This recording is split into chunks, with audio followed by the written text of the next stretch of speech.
hab's oben. Jetzt ist es oben. Okay. Good evening, and thank you very much for coming here. My name is Angela KANE. I'm the Vice President of the International Institute for Peace, and we're having a very interesting topic. But we not only have a very interesting topic, sometimes very depressing, I would say, but we also have an excellent panel here assembled, and I would like to introduce them. We're going in reverse alphabetical order. So I am going to start with Hannes SWOBODA, to my right, who is the president of the IIP. And he started his political career in urban politics, and I'm sure that many of you know him already, but he was responsible for urban planning in Vienna as a member of the local government for quite a long time, from 88 to 96. And then in 96, he was in fact elected to the European Parliament and was the first vice president and then president of the S&D group in the European Parliament. Very active in foreign affairs, very active in the Energy Committee, and now he is inter alia president of the IIP and the Club of Rome, Austria Chapter. And I should also say that he has recently written a blog on the World for All, it is called, which summarizes and analyzes the report that was issued by the Club of Rome, and I'm sure he will talk about that. Let me introduce the other members of the panel, and that is Olivia Lazard to my right. And she's a fellow at Carnegie Europe, and her research focuses on the geopolitics of climate, the transition ushered by climate change, and the risk of conflict and fragility associated to climate change and environmental collapse. Quite a huge undertaking. And she comes with a 15-year experience working as a peace and mediation practitioner in conflict-affected and fragile zones on the political economies and also the political ecologies of conflict. And she advises the Austrian Peace Center on their environment peacebuilding program and supports the UN in their attempts to anticipate transition-related risks. And you were going to hear a lot about this because my third panelist here is FRANZ BAUMANN, and he is a former colleague at the United Nations and worked there from 1980 through 2015 under 5 secretaries general. I mean, we just had a resignation in the Great Britain today, but you know, the secretaries general usually stay for about 10 years, so that tells you. And he worked in 4 cities on 3 continents, and his last assignment, and this is very relevant for our discussion today, is a special advisor on environment and peace operations with the rank of Assistant Secretary General. And after leaving the United Nations, you know, there is life after retirement from a civil servant job. He joined New York University as a visiting research professor and is now vice president of the Academic Council on the United Nations System, a member of the editorial board of Environment, Science and Policy for Sustainable Development, and has a number of other functions that I don't want to outline here today. Anyway, this is our very eminent panel. I'm delighted to welcome all of you. And I'd also like to recognize Stephanie Fenkert, the director of IIP, who sits in the front. So just in case you have later on questions to all of us, and including her. And I now would like to turn to Hannes first to please start us on the debate discussion. Okay, thank you very much, Angela. Thank you for moderating this panel, and I'm very happy to be part of that panel. Now, when we speak about climate change and geopolitics, we have to recognize that definitely climate change is influencing geopolitics, is influencing the situation of different continents, of the people on this globe. But mostly, of course, in connection with other elements, in connection with poverty, in connection with different let's say, political structures from weak governments to authoritarian governments. So climate change, of course, is not the only cause of changes in geopolitics, but in connection with many others. The second element I want to mention, of course, is that we're all affected by climate change, but people are differently affected. If you look to the ecological footprint, of course, of the rich is much bigger than the poor. And you could say in some way the rich world is creating the problems and the poorer are suffering from that CO2 emissions and the whole environmental situation. This is, of course, also true inside different countries. If you look to the footprint of the rich people in one country and the poor, it's very different. So whatever you do in order to combat climate change and to have an efficient climate policy, you have to recognize that the rich and poor are not affected by the same in the same amount, in the same element. So you have to differentiate. Now, as I said at the beginning, there's always an interrelationship between climate change and many other issues. Two zones where you can definitely see it very strongly is the Mediterranean, the MENA region as it's called. If you look at the different countries in that region, they are affected by climate change. Droughts, water problems, problems on the land, on the one hand, but of course they are always affected by poverty, they are affected by famine, they're affected by different other factors, let's say weak political structures on the one hand, or very authoritarian regimes on the other hand, if you think about, let's say, Egypt as an example. So you always have to recognize this interrelationship. If you look to the Sahel zone, for example, where we hear news sometimes about the fight against Islam terrorism, again, we have the situation that climate change changed the basic condition for the people living there, and you have new competition and fights between different groups of the population fighting for the same land, for the same crops. That you could say is nature influencing.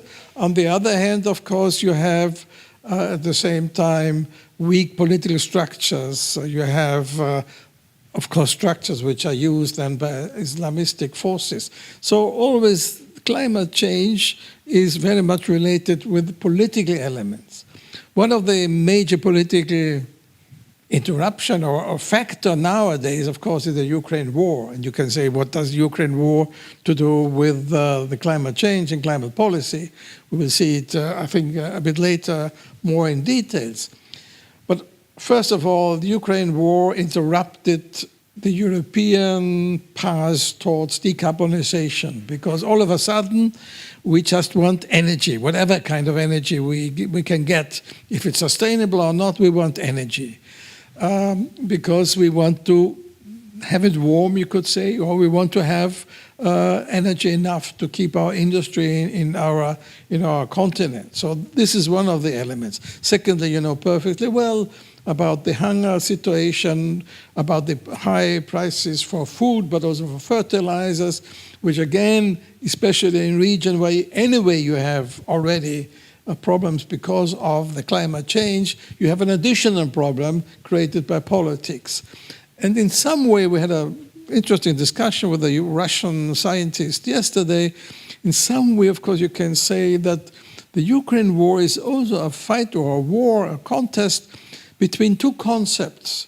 The concept of the Western world, so to say, especially the European Union, where you want to modernize your economy and society by going into sustainability, by going into new energy, sustainable energy.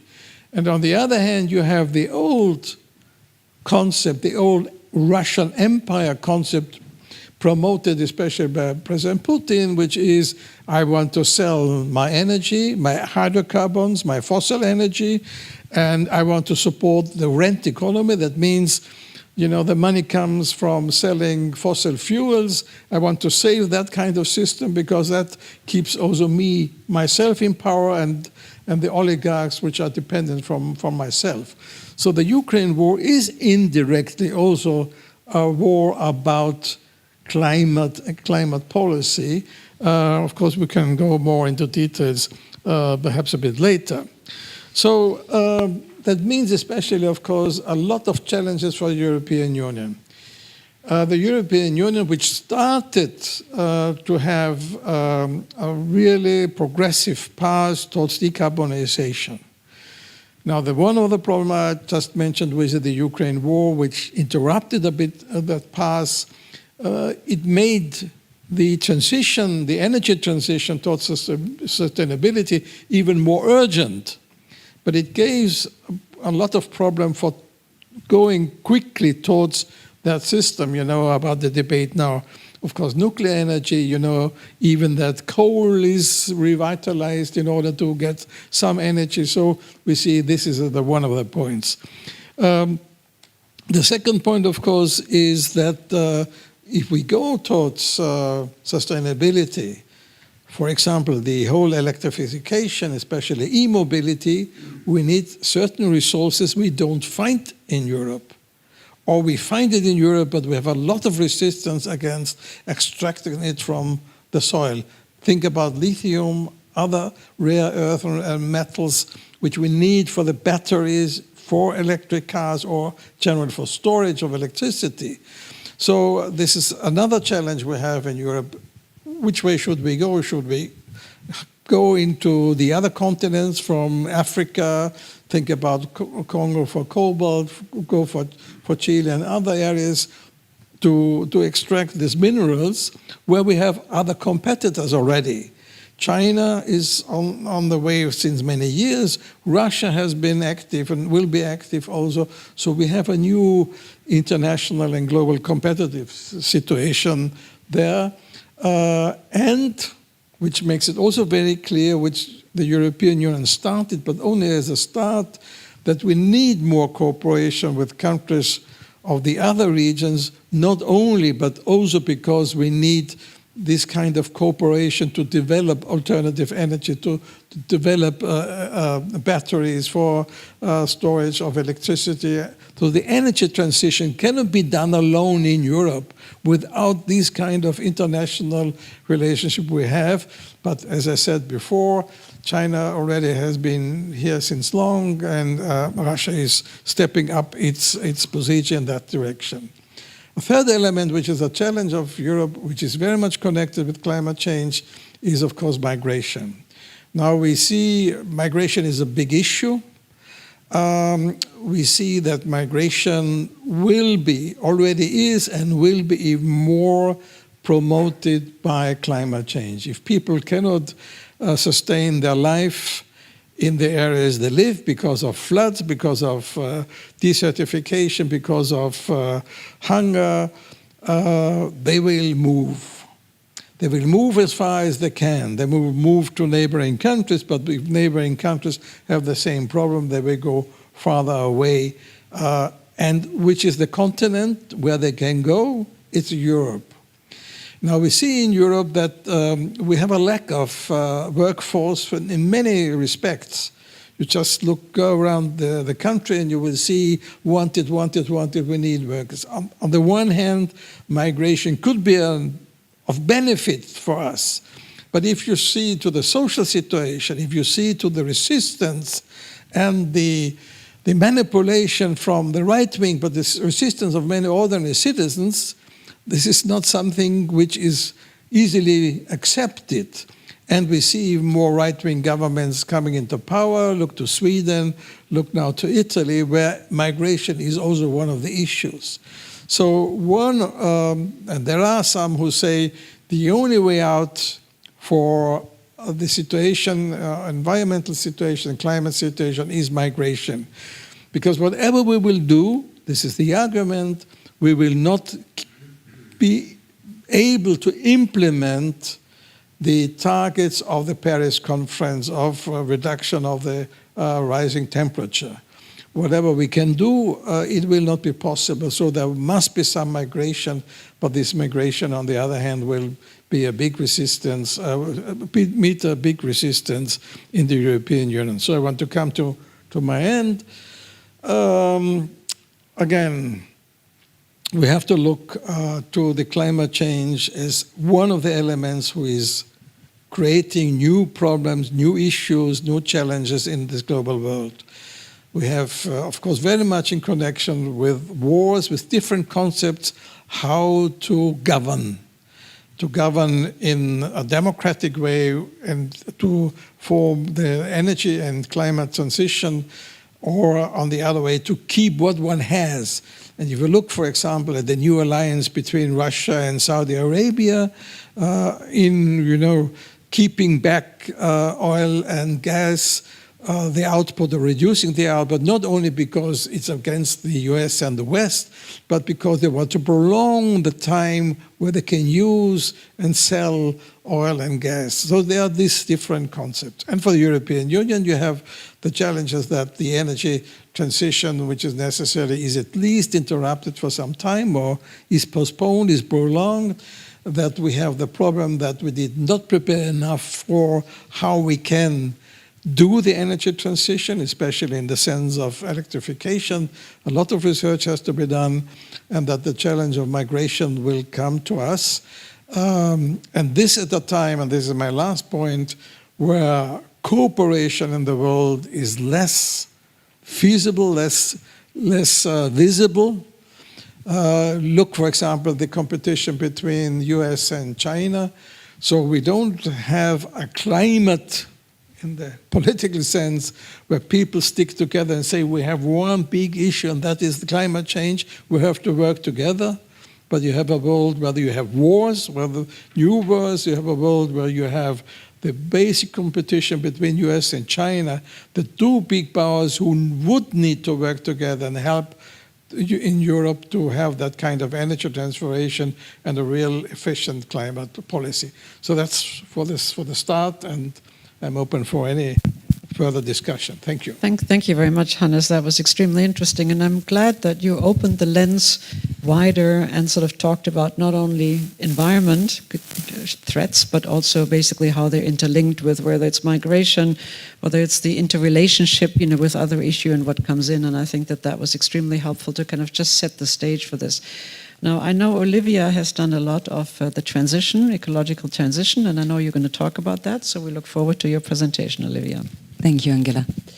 I'm just going to check that the PowerPoint works. Perfect. Great.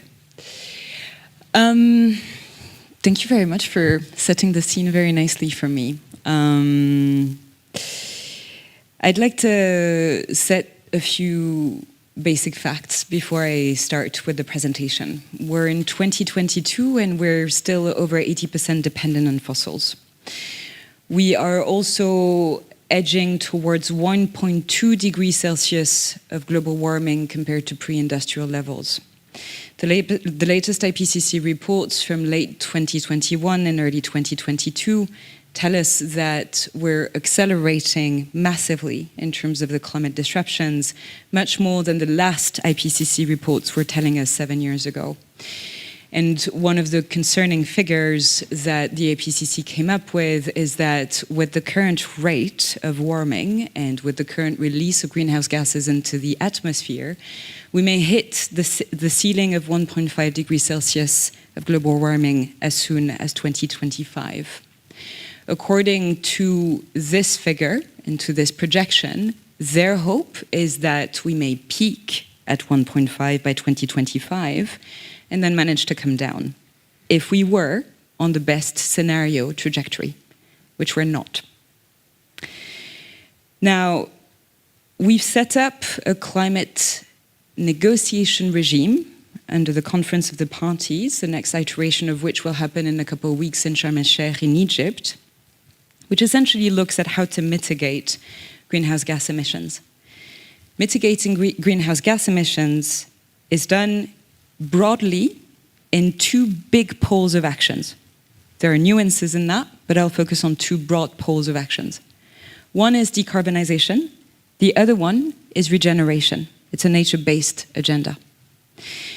Decarbonization entails switching from a fossil energy system to a mineral energy system.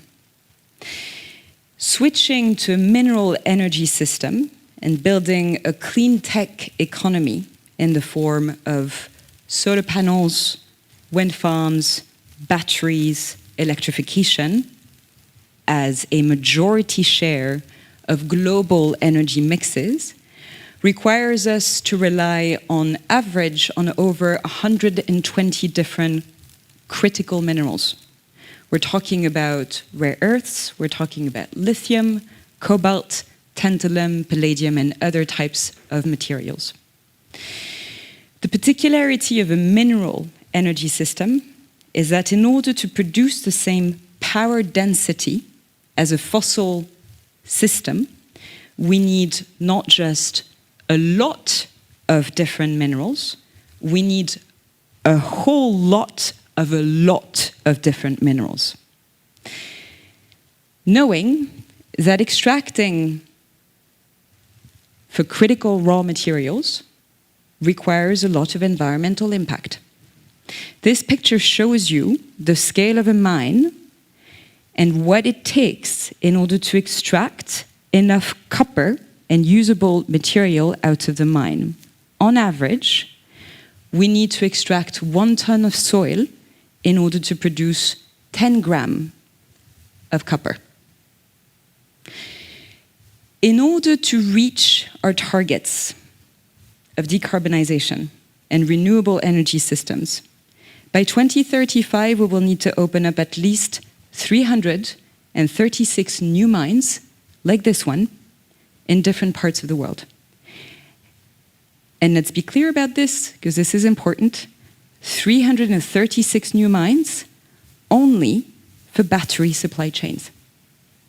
Lithium, copper, tantalum, cobalt, and graphite. It doesn't count all of the other types of uses for these materials. So where will we open up these mines? Considering that what you were saying before was extremely right, we usually don't want to open them up in Europe because there are some environmental issues, because there are some social ones, and because we're quite densely populated.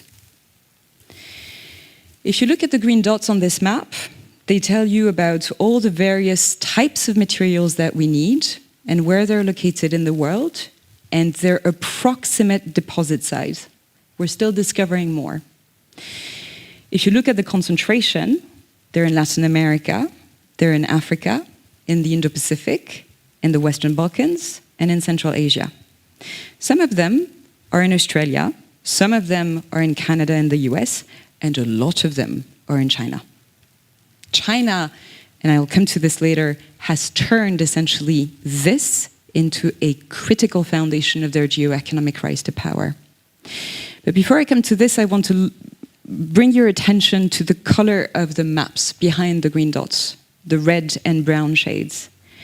They essentially show you the countries that rate fairly highly in terms of corruption and fragility indices. The implication of this map is not just that indeed, as you were saying before, a lot of the energy sources will be coming from outside of Europe, but they will be coming from countries that have suffered the brunt of colonialism in the past, of different phases of scrambles for resources, of different economic shocks, including structural adjustments, and different neoliberal eras of development, which has led essentially to a system where, on average, we have state institutions that tend to be used by political elites and economic elites to try and accumulate wealth, which has provoked, in a lot of different contexts, an issue around marginalization and inequality, which correlates with very, very strong impacts of climate change. The more these countries experience the impacts of climate change, the less resilient they will be, because the more unequal they already are. So all of this is already quite concerning, but there is another element which is equally concerning. Remember what I was saying at the beginning? 2 poles of actions regarding climate action are necessary: decarbonization and regeneration. Regeneration relies not on planting trees to try and sequester carbon. It relies on strengthening the integrity of global and local ecosystems. A lot of the red and orange dots on this map represent the global regeneration priority areas. They are the ecosystems where we need to invest a lot of effort in legal, economic, political terms to protect these remaining ecosystems and to regenerate them. It doesn't mean that the white areas on the map should not be regenerated. they should, and it would bring a lot of different benefits in terms of conflict stabilization, pacification, reconciliation, and things like this. But the red areas are where we should focus our attention in primary focus. If you look back at the previous map, and if you switch back to the global regeneration priority areas, you will see that a lot of the deposits for critical raw materials are located in the global regeneration priority areas. The implication is that the sources of the next energy system, the sources of the next, in fact, industrial revolution, which we're trying to currently embark upon, are located in the places where we still have natural so-called capital. These ecosystems help to regulate the global climate regime. They protect biodiversity. They are the foundation for food security and water security in the world, not just locally. If we lose them, on behalf of saving the climate, we will have a massive set of aggravating circumstances in terms of food insecurity, water shocks, and therefore energy insecurity as a result. And finally, as I was mentioning before, a lot of the countries that are well endowed in critical raw materials and that host those global ecosystems are climate vulnerable countries.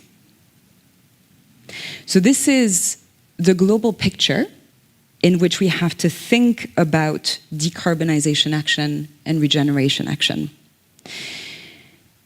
And a lot of these tensions are not reconciled at policy level.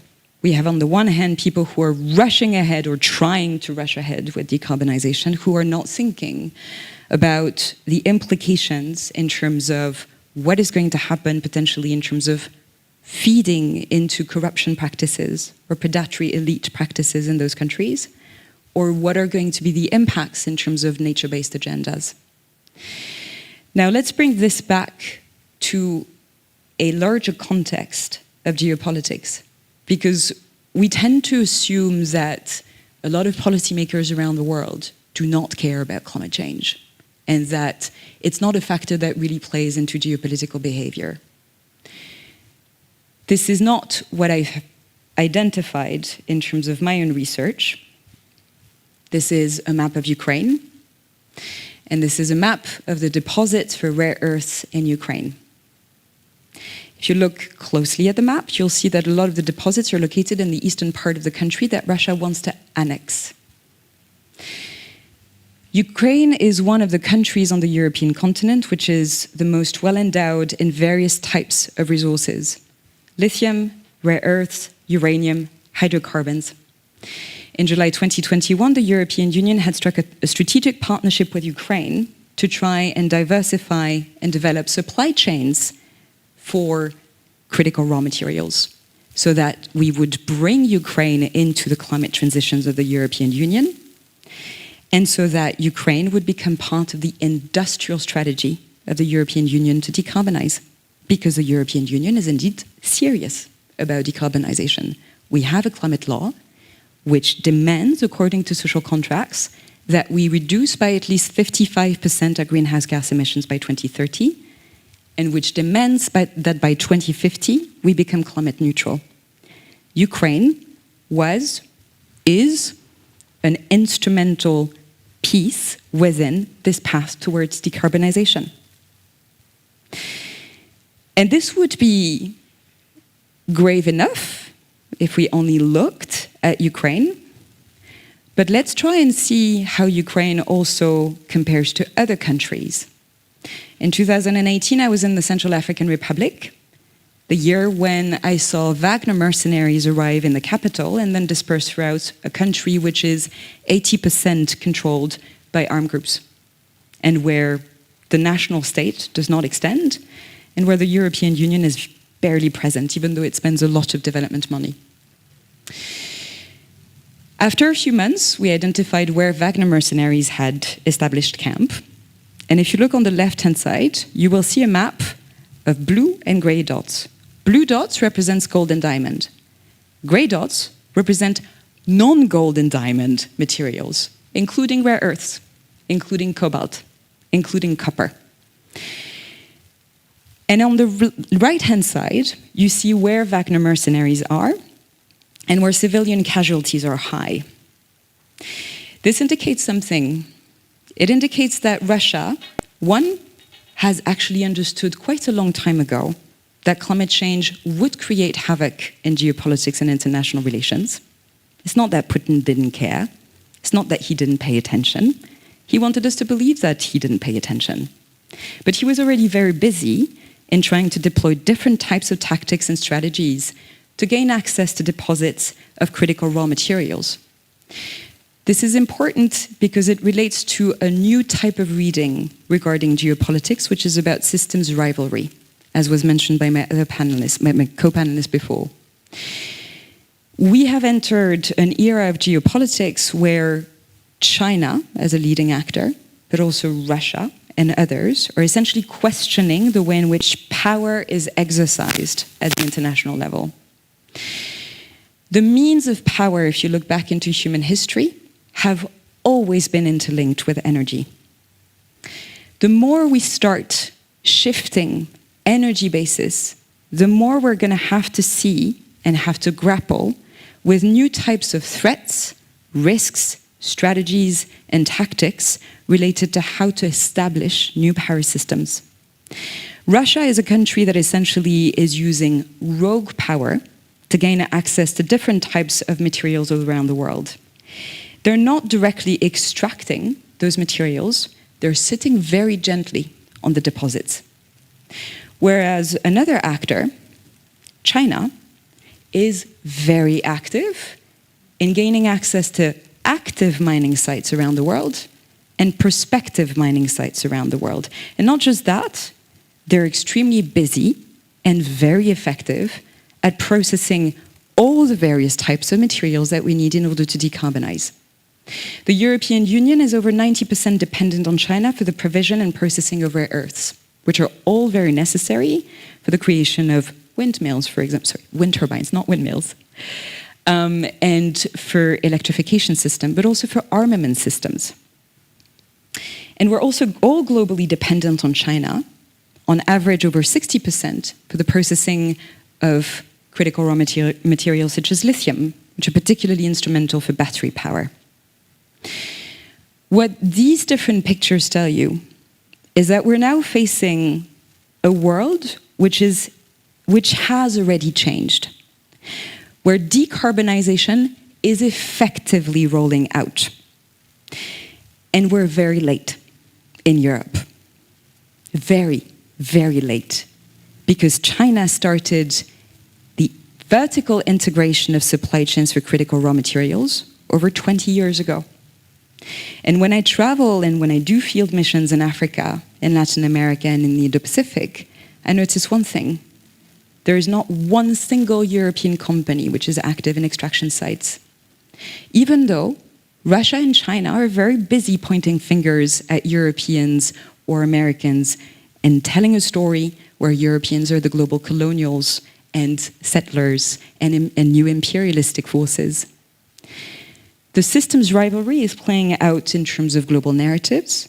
It is playing out very quietly in terms of how to gain access to deposits and refinery capacity, as well as processing capacity, in order to deploy new energy systems, which are going to be sold as a way to also salvage international politics from climate disruptions, which are going to be sold as a way in which to demonstrate that the European Union and the US, for example, are failing at keeping the foundations of the international security into place. This has very large consequences and ramifications, because if we think of the current competition in terms of systems rivalry, there is a direct strategy oriented towards, well, from China and from Russia towards the European Union, but there are also indirect ones. And the key element to understand here is that the ramifications and implications are global, but they're also fundamentally Europeans. Because what China and Russia want to do is constrain the agency of the European Union going forward to deliver on its climate law, which will have consequences in terms of political fragmentation and socio-economic fragmentation at home. This is about trying to break the European Union from the inside out and from the outside in, because the European Union is a region of the world which yields geopolitical power on the back of its single market.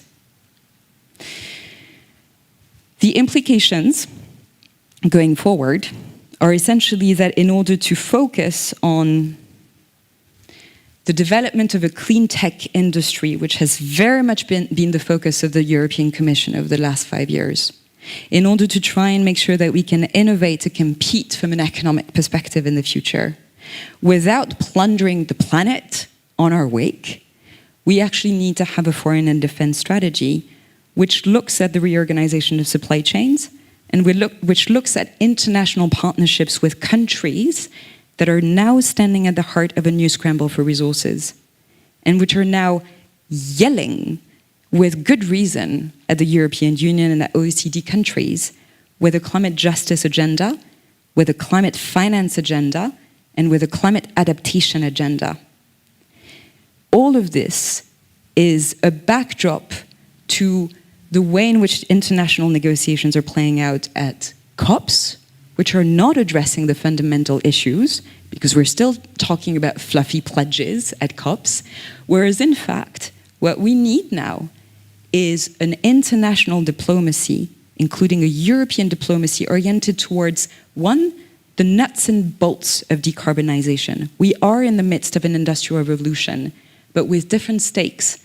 It's not about economic growth. It's about remodeling economics within planetary boundaries.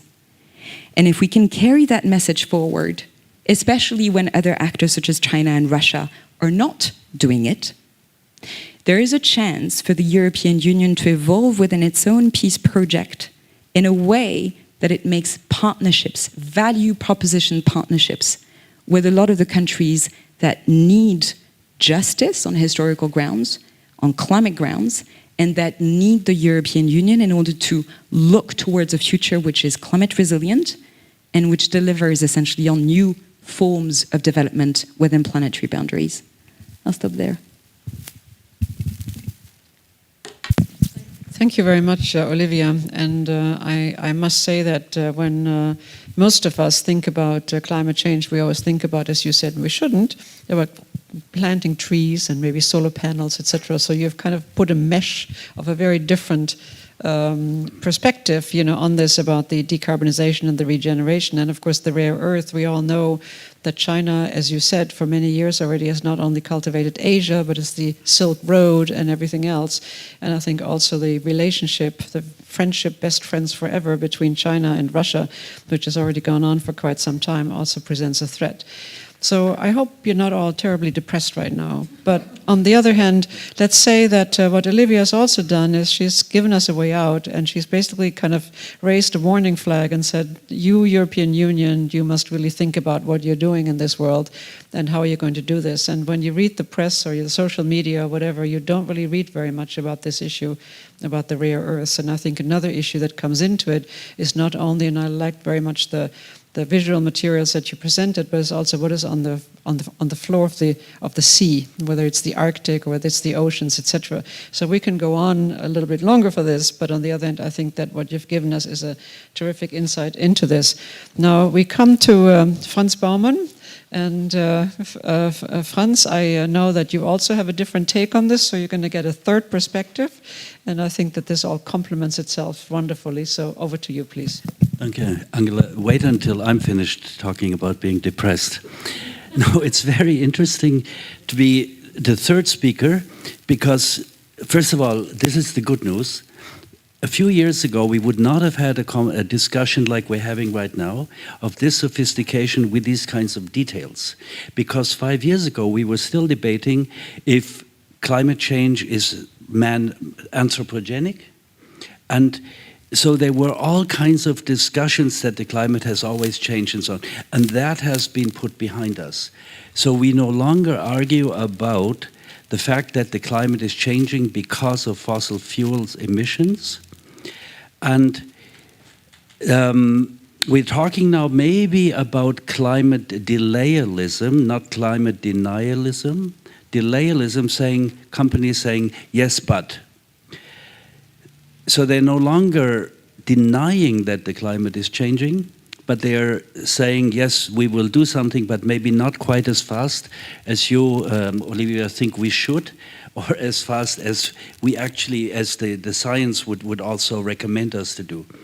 I find it very interesting, the framing of the discussion this evening, namely the geopolitics of climate change, because it is not so much anymore a technical issue, it is not one of science, it is one of geopolitics, as Olivia, you have very much told us, and then also Hannes, with the migration aspect. So if I could get the, let's see if we can get this PowerPoint. Other way around? Okay. Okay, there we go. All right, so I'm skipping all of this, which you're probably very familiar with, which is based to 1950, the carbon dioxide levels of the last 800,000 years. And this chart very clearly shows that the carbon dioxide levels shot up with the Industrial Revolution. And that brings us to a pernicious aspect of carbon dioxide, which is that it stays in the atmosphere for centuries. So what is warming the world today is not just today's emissions, although they contribute, it is the emissions of the last 250 years. And politically, the way that the West has framed the issue is saying to China, you are the major emitter, and so you have to stop, or India.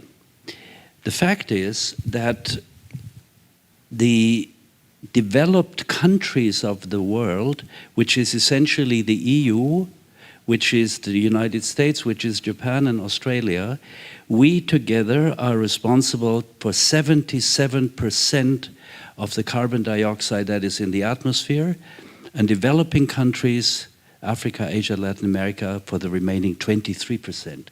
And that, of course, complicates the political discussions.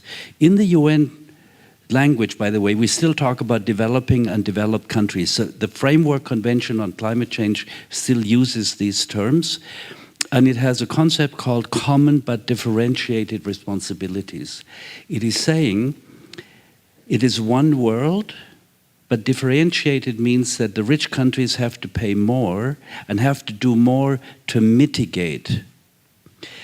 And so there is sort of rhetorical agreement on this, but actually not.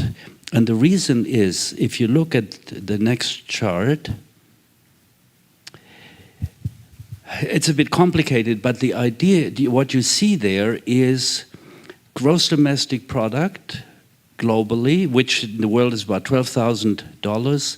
The US is about 69 or 70, the EU about 40, Japan also 40, Russia 12, China 13, India 2, and Ghana 2. This is per capita. Now, if you go down over the one electricity consumption, the average electricity consumption in the world is 3,000 kilowatt hours. The US is 13, EU 6, Japan 8, Russia 7, China 4, India 1, and Ghana is 0.4.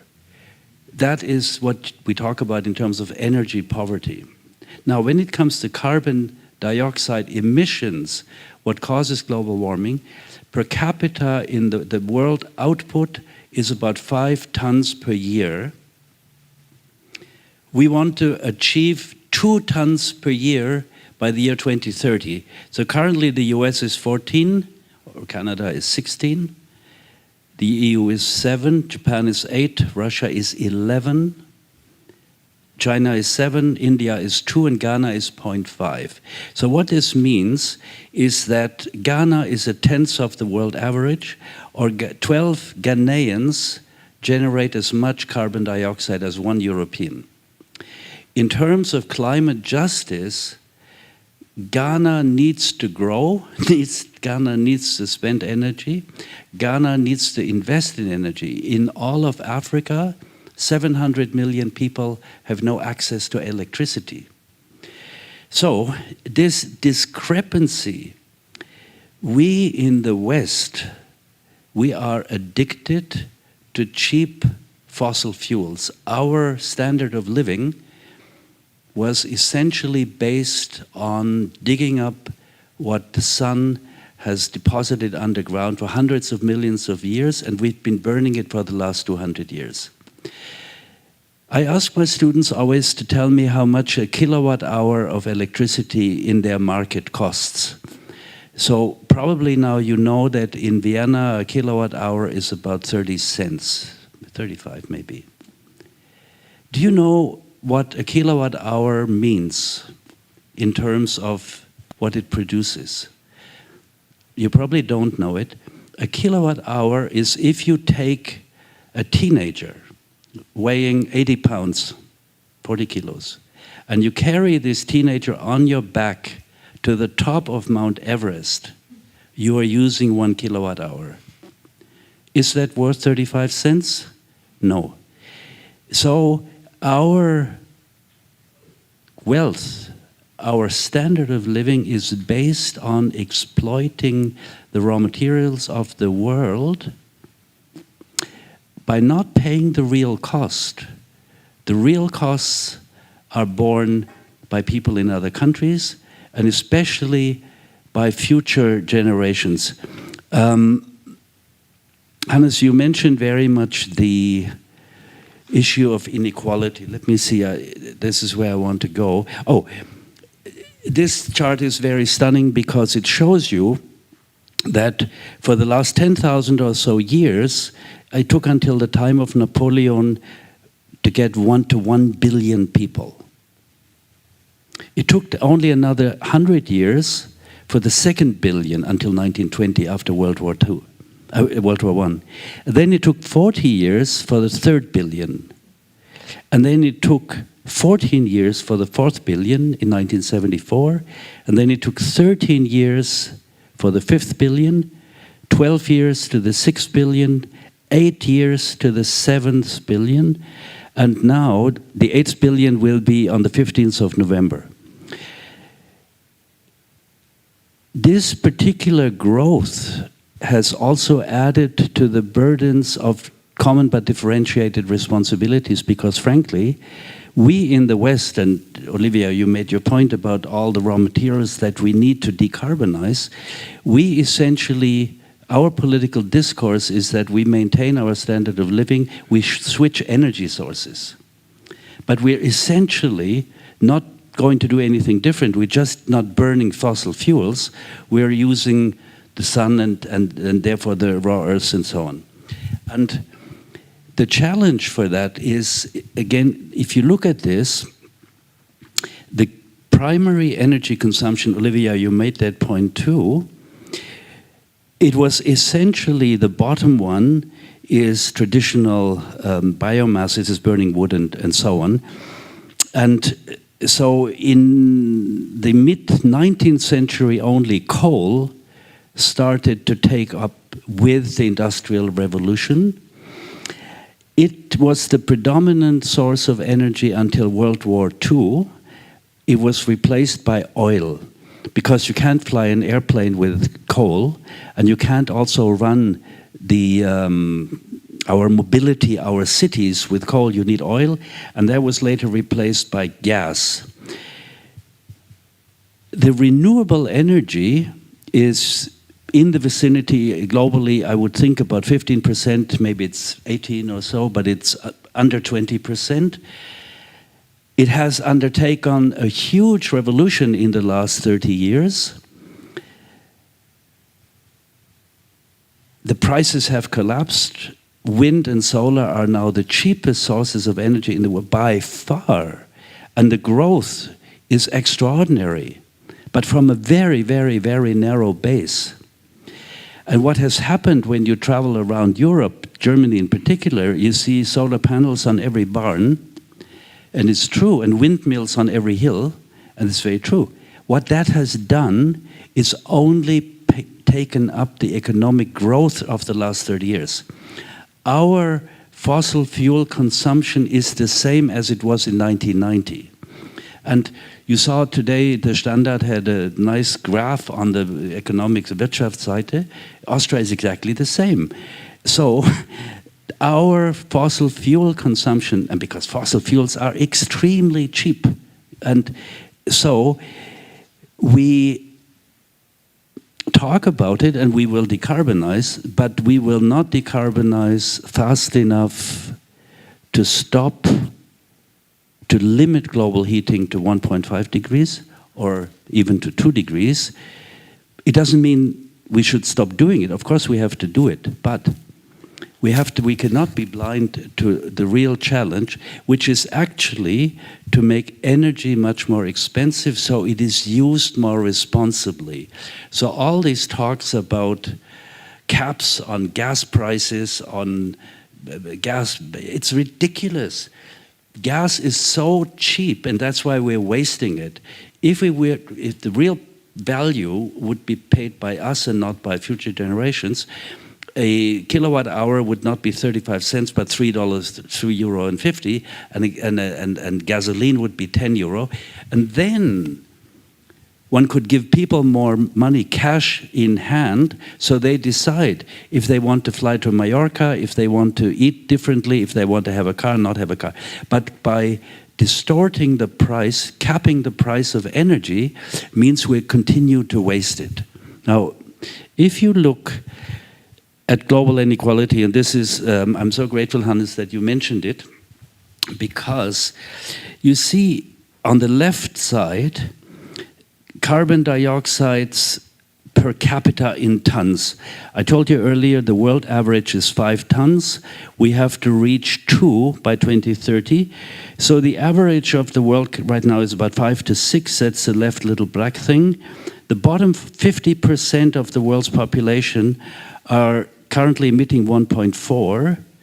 The middle 46.1, the top 10, that's probably all of us. In Europe, we are emitting 29 tons, and the top 1% over 100.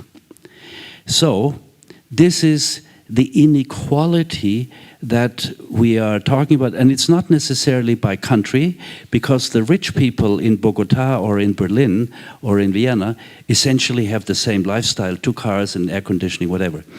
It is very much within countries, but also between countries. And you see it on the right in terms of totals. So the top 1% is responsible for 17% of the emissions, and the bottom 50% for 11%. So this is a social justice element that we might modify a little bit through technology, but essentially it's a policy question. This report, United in Science, comes out every year in September in the run-up to the General Assembly. It's put together by the UN institutions dealing with climate change. It's the World Meteorological Organization, it's UNEP in Nairobi, it is IPCC and others. And so this came out now in September. If you Google United in Science 2022, you get this report. It's very full of data and very interesting things. And what it says there, what struck me, was that the mitigation pledges that are on the table right now, that are on the table in Sharm el-Sheikh right now, need to be 4 times higher to limit warming to 2 degrees. And Olivia, you mentioned we're at 1.2. So it needs to be 4 times higher to limit us at 2. It needs to be 7 times higher to limit us at 1.5 degrees centigrade. So that is the challenge that we're looking at. So, in conclusion, there are 3 components to climate policy, as we've heard. One is mitigation, that we mitigate the emissions of carbon dioxide, or we reduce, we suck the carbon dioxide that's already in the atmosphere, we pull it out. That is called mitigation. And then we have adaptation. So if mitigation is reducing the damage, adaptation is learning to live with the damage. Adaptation means, for example, building a seawall around the bottom of Manhattan so that the water goes to New Jersey. Or all kinds of things that we adapt to a higher temperature. I'm not sure that people in Bangladesh or people in Pakistan, where a third of the country was flooded, can actually adapt. So we might be able to adapt a little bit, but most of the world will not be able to adapt. So three components: mitigation, reducing the damage; adaptation, learning to live with the damage; and the third component is suffering. So governments will, either by design or by default, pick not one of the three, they pick a mix. They will be of all of the three. And the question of the future is how that mix will be. Which element will be strongest and which element will be weakest. Thank you. Thank you very much, Franz. That was very informative and very a lot of facts that you got, and I saw some of you were taking a picture. And I am glad you also mentioned the increase in population on this earth. I mean, having now 8 billion people in about 3 weeks. And I remember you also mentioned the flooding, for example, in Pakistan. And when you look at the flooding in Pakistan, which had a lot of loss of life and was really horrible for the people there, as floods are everywhere. But on the other hand, that part of Pakistan had about 43 million people at the end, late 40s. There are over 800 million living there in the same area. And that, of course, makes the effect of the flooding and the suffering and the loss of life tremendously higher. And I wanted to mention a book that was written by Kim Stanley Robinson. It's called The Ministry of the Future. And it starts out, and this is like the suffering, and I had to think of that. And the suffering, it starts out with having like a global heat dome over India. And it's pretty horrific when you read that. But on the other hand, it's something that, would that actually be possible? And he talks about a ministry of the future because you can do something about it. Can you do something about it? Can you actually address it?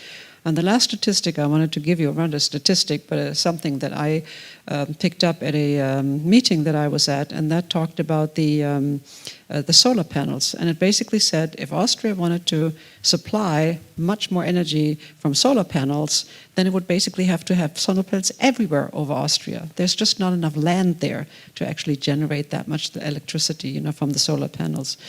I have a number of questions, but you have been all very patient and listening to the facts, and I thought that maybe I should do first turn it over to you and see if you have any questions, because we have a wealth of experience sitting here on the panel, and I'd be happy to give you the floor. Yes, thank you. I have a question to Olivia, which concerns the strategy of the European Green Deal needs many rare materials all over the world.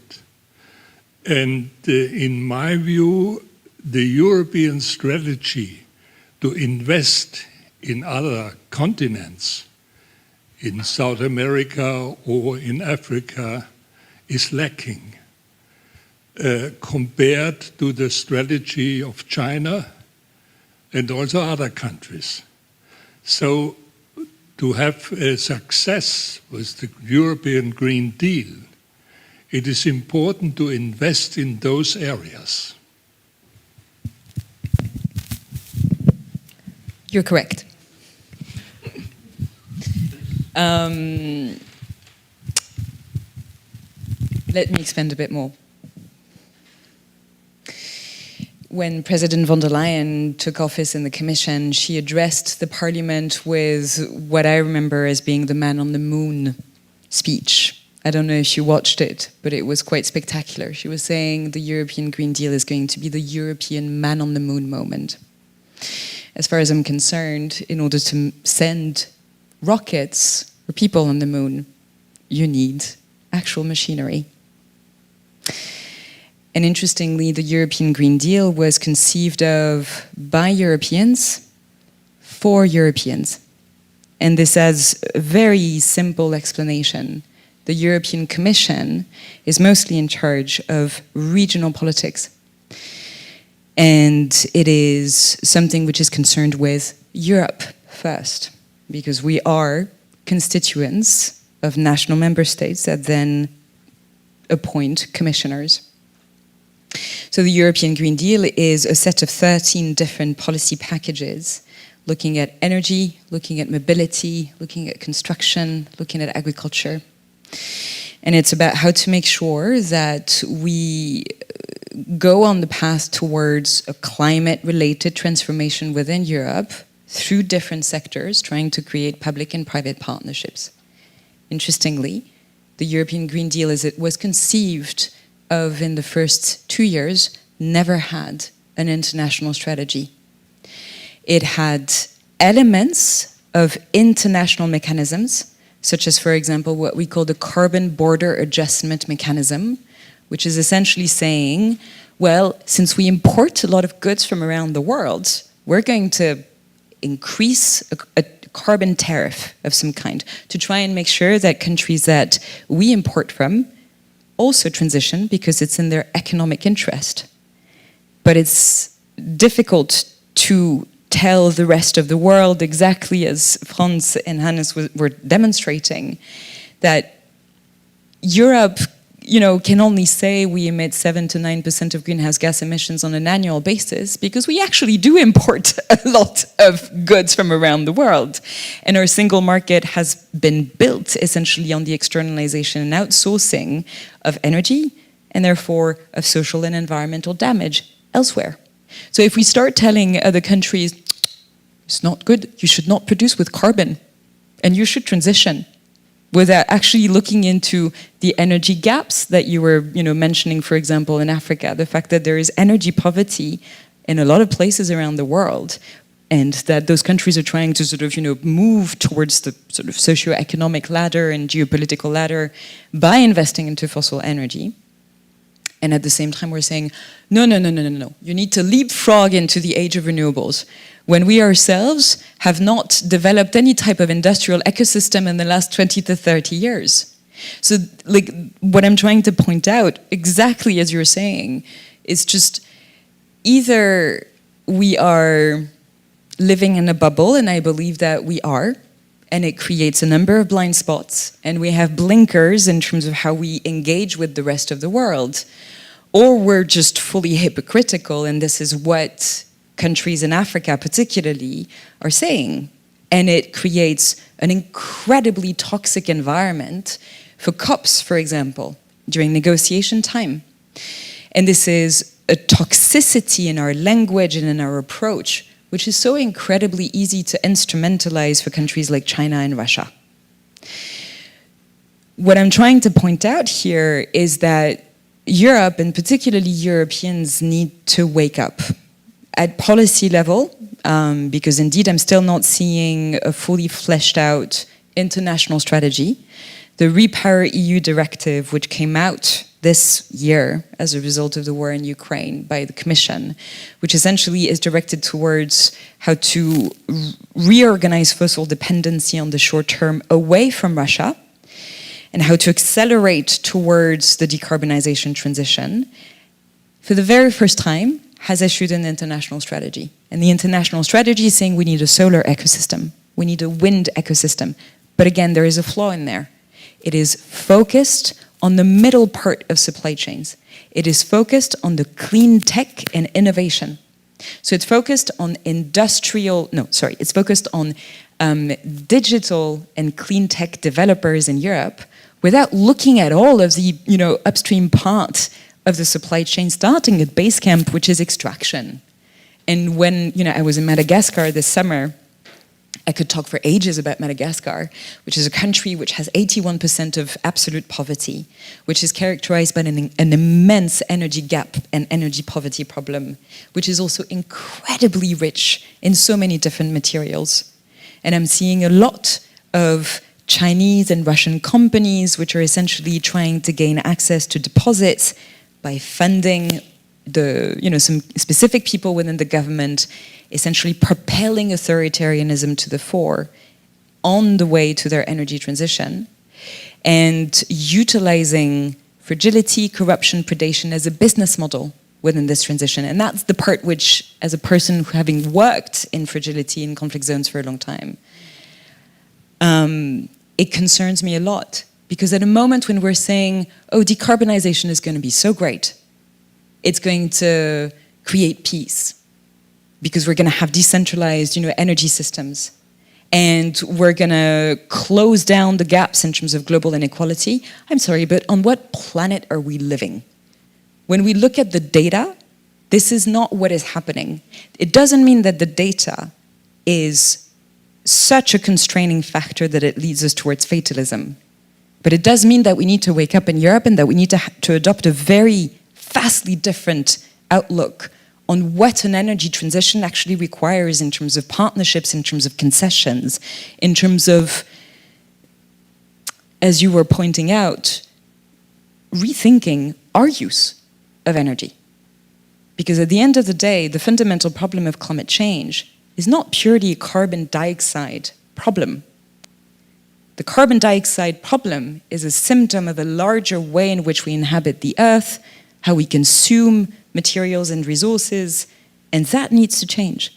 And that relates back, and that's the part which is very interesting on that. I completely agree with you that from an international and biophysical perspective, putting some caps on gas prices is an aberration. But from a democratic perspective, and from a socio-economic safety perspective, including in countries in Europe, we don't have any other choice. Okay, so I'll be super happy to hear you on that, but it relates essentially democratic compromises or, sort of political propositions in countries in Europe with the larger geopolitics of the transition. So it's much more complex than just saying, let's just decarbonize and get it over with. So, thank you. I wanted to say that this issue about the EU is also addressed at Hannes, so I wanted to give you the floor already before. Thank you. Two small additions. When I was still in the European Parliament and I stopped my career in 2014, we already made a report on the resources and the necessity to guarantee the European Union. There are two problems, or two or three problems. The one is, of course, European mechanisms are very slow, and therefore it needs a lot of time. The second is that we are not a state. China is a state, Russia is a state, United States is a state. European Union is a union of states, and it's very difficult for the EU to do it itself. Now, it's a bit similar to the gas situation, to be united or to come to a decision that we should have as an EU a gas platform to buy at least some percentage of the gas is very difficult. So it is difficult also in the European Union. You have seen that the German Foreign Minister Baerbock was in Chile for, thinking about lithium and so on. So it is very difficult, but it's very necessary. I absolutely agree, it is very necessary. And we have to do a lot more because you can liberalize with the gas, but in certain situations, liberalization of the market has to be combined with some common activity of European Union. The same is true also for resources. There's one caveat. Many people, and I would agree, think that the present orientation on battery and e-technology is not the last version.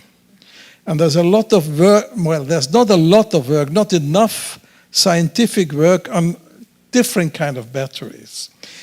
But what we, and so-called, I don't know the English version, Feststoffbatterien, where you don't need these kind of materials. And I think it would be necessary because all you showed in the beginning shows that even if we do all the efforts, it will be not feasible and possible to rely only on the present technology on building batteries. So we need a lot of research. Our principal problem, and this is my last remark on this intervention, is with all the technologies we have, there is no way to go only for one technology, which means, of course, it's expensive. It's very expensive. But if we want to save or to have that kind of energy transition, you also have to go a more expensive way, which means We don't know if this kind of battery for electricity, other kind of batteries, if hydrogen will be a major factor. We have to develop different factors away from the present fossil fuel energy. It's like you can compare it, you know, Austria was going for the cheap way by buying all Russian gas, and we stepped up, not we, but the company, and unfortunately with support of the government, stepped up from 50 to 90%, the part imported Russian gas from gas imports. It was the cheapest way, but finally it was the worst way. So you have sometimes not to choose the cheapest way, but the way where you have safety or security of delivering. And so it's also with the technology. With all what you said, it even confirms my conviction that the present batteries for many years will be the norm, the standard, but we have to enhance all the technological research and scientific research in going into different kind of technologies, because otherwise we don't achieve our goal.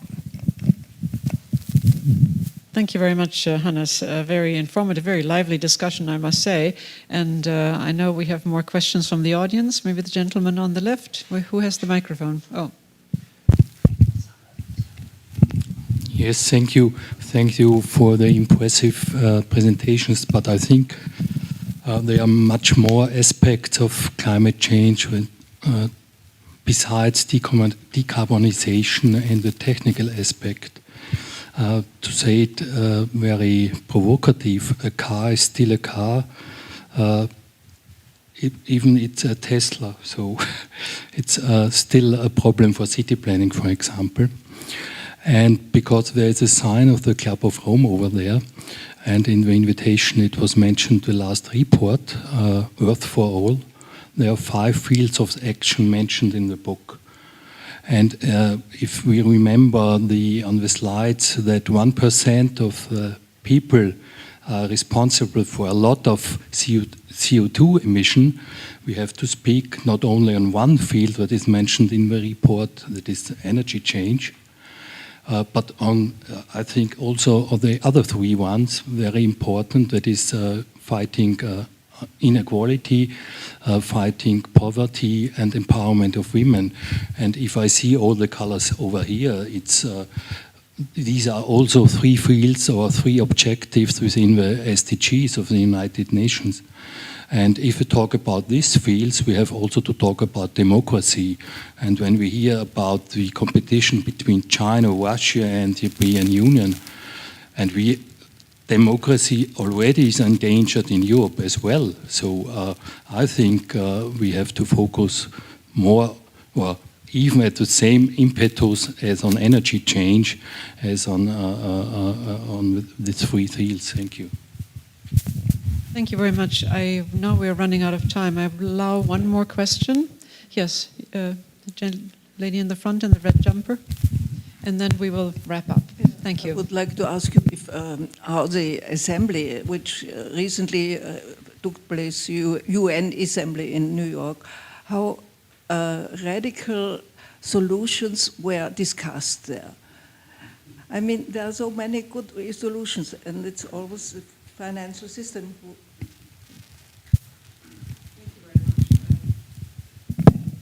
Thank you very much. And one more? I'm sorry. Yeah, okay, last one then. Thank you.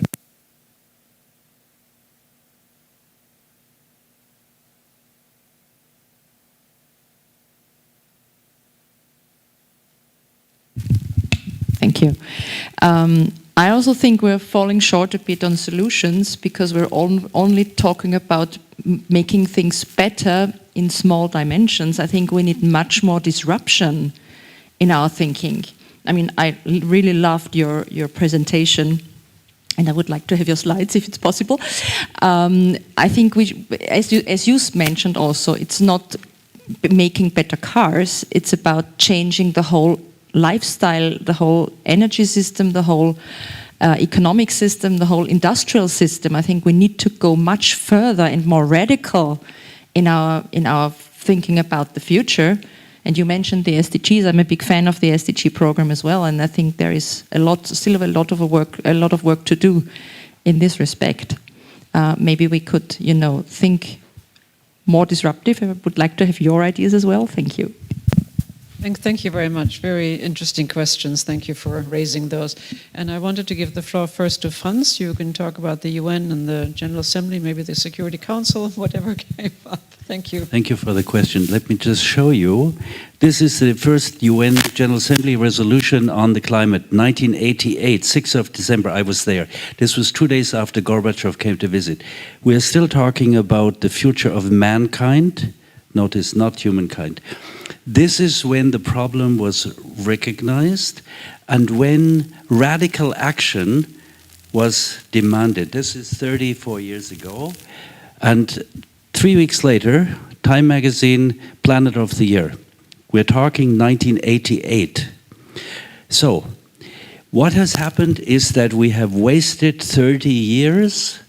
The carbon emissions of the last 30 years were more than all prior human history combined. So, once you have so much damage done, the question is, yes, we should have, but we didn't. And indeed, that's why this more radical action is absolutely needed. I don't see it happening. Yesterday's New York Times headline, the Republicans are leading in the elections because of economic concerns. They are promising more growth, and the Democrats are saying, yeah, we have to be socially responsible, we have to be environmental, and they're losing. So this gap between what science has been saying with ever more urgency and what reasonable politicians have also understood. But you do not win an election, Hannes, you know. You don't win an election by saying we've screwed up for 30 years and we have to change radically. And so that's why I think the technological solution that one would move in the right direction, and that's why I'm personally so much in favor of higher carbon pricing instead of capping it. Because if it costs $90 billion and you give $90 billion to the population, you don't give anything to me because I have enough money, or to Angela, she doesn't, or to Hannes. So we give it to people who don't have much money. So we take the lead so they can then decide. So there will be some things we will not longer fly to Lisbon for the weekend, or to something like that. So there will have to be behavioral change. People will move back into the cities. And having come from 30 years in New York, last year to Vienna, you cannot believe how much advanced Vienna is compared with any other city in the world, because of the social arrangements, the biking, 30% carbon reduction since 1990, less traffic, public transport.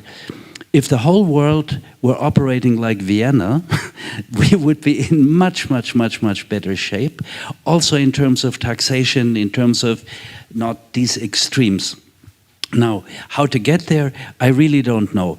What I wanted to say, when my final point, when one talks about statistics, it's always, that's why I used that graph with the 1% using over 100 tons, because statistics are terribly misleading. And Olivia, you made a point that China has a relatively high per capita carbon footprint because it's become the workshop for the world. And our statistics, UN statistics, still count at the point of origin, not at the point of consumption.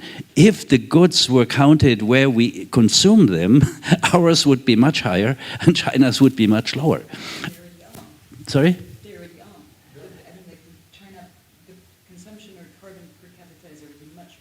Yeah, it is, but it would still be lower because the standard of living in China is, of course, much lower.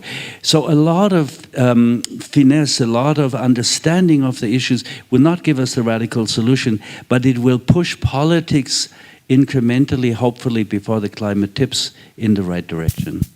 Thank you very much, Franz. Now we're going to have 2 brief interventions again, and then we will close. No, I'm just kidding.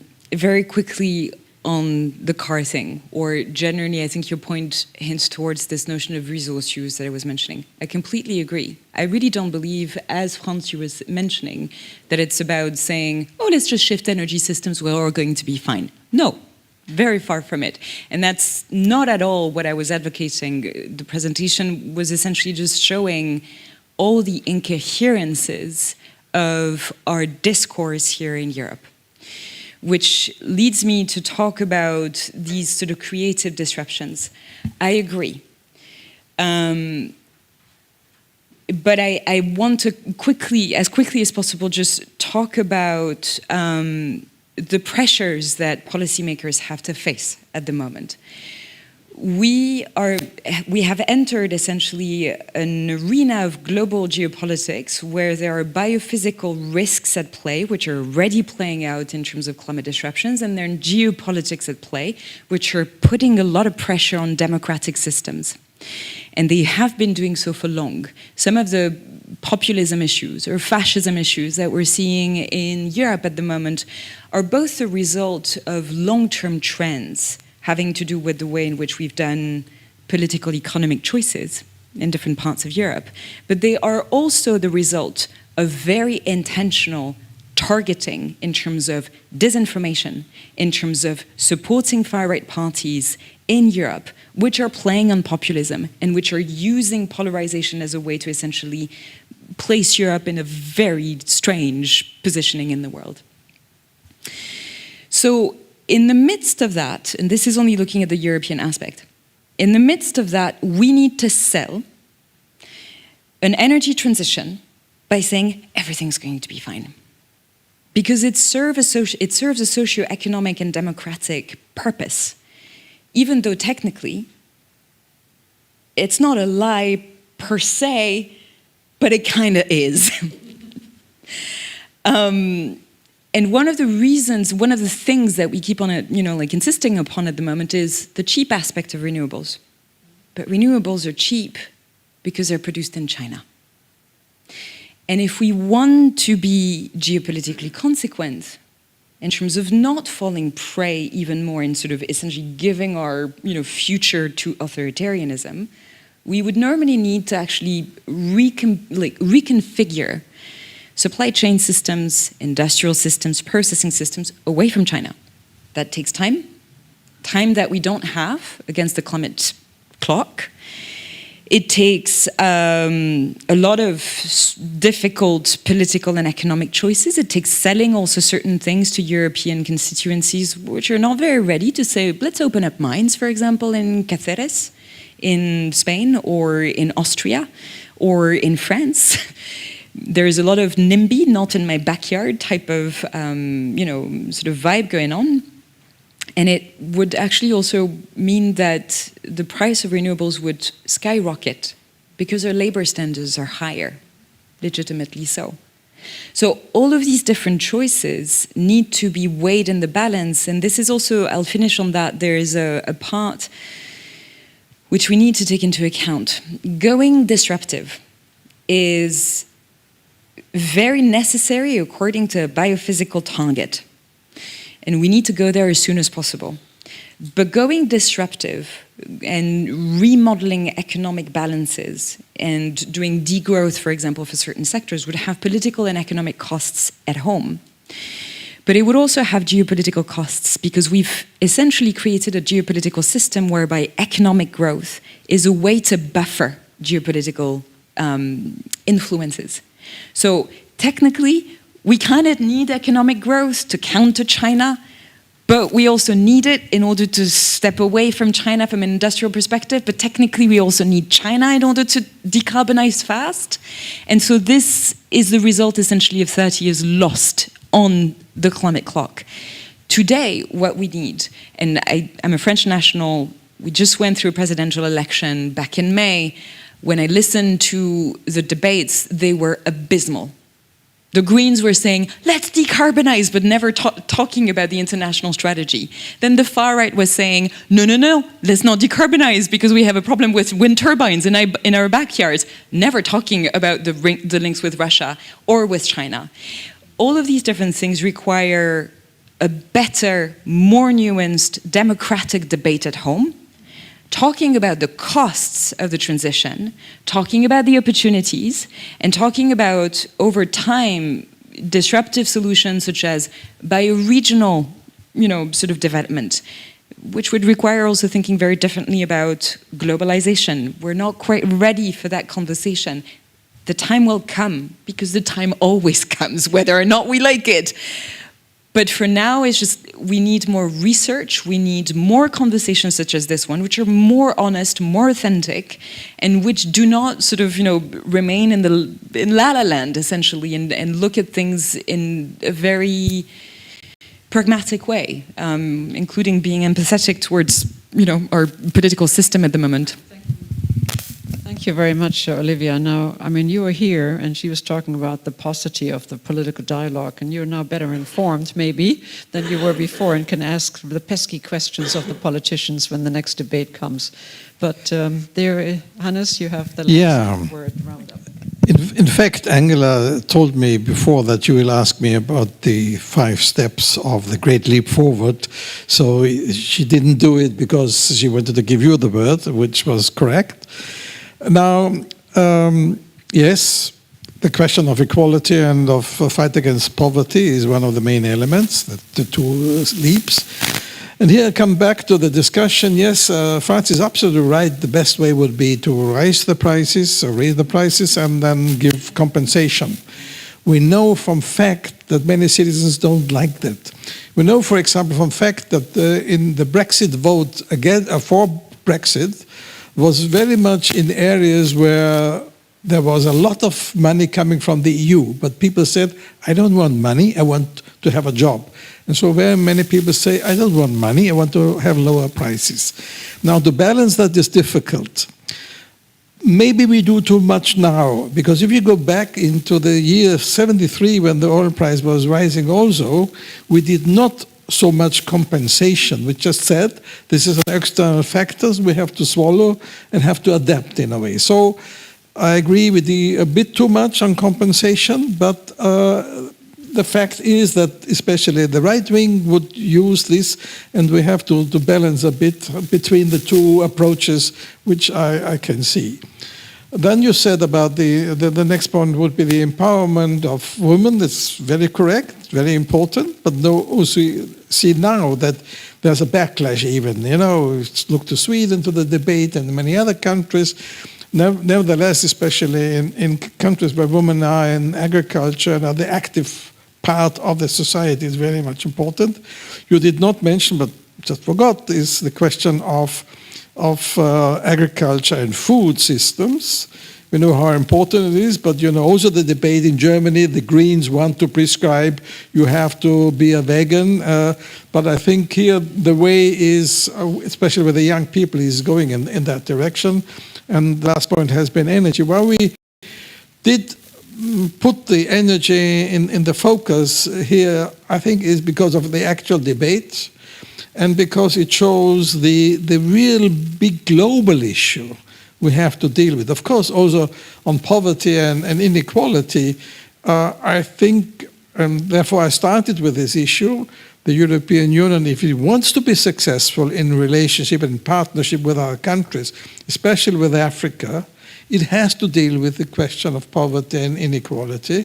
Not that it will solve everything. I think migration will not be stopped by it, but in some way the development in Africa itself, in the medium term at least, in the long term, is a way out of the forced migration. Not that migration should be stopped. We need migrants in Europe, but it should be in a more ordered way.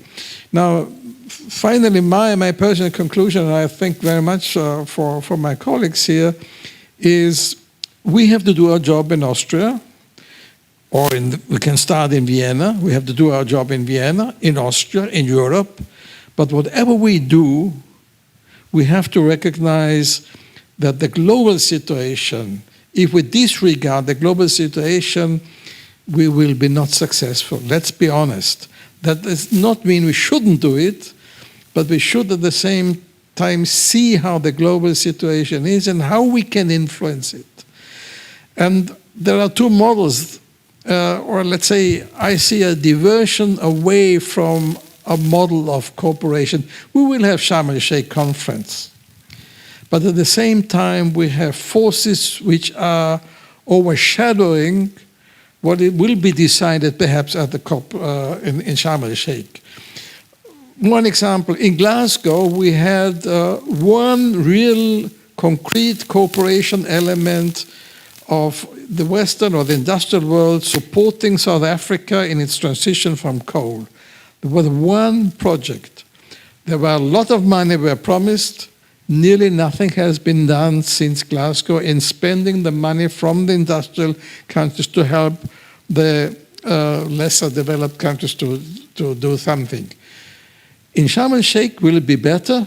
Will we have less money available because we spent money on the war in Ukraine, on many other issues? I doubt, but we will see. But the real big issue, and I think that was very clear for me from this debate, is there is a fight between two you mentioned those are democracies, between two systems. It's not by chance that in the European Union, with all its failures and mistakes and deficiencies, you have this willingness to transform our societies into the direction of sustainability, together with democracy, even if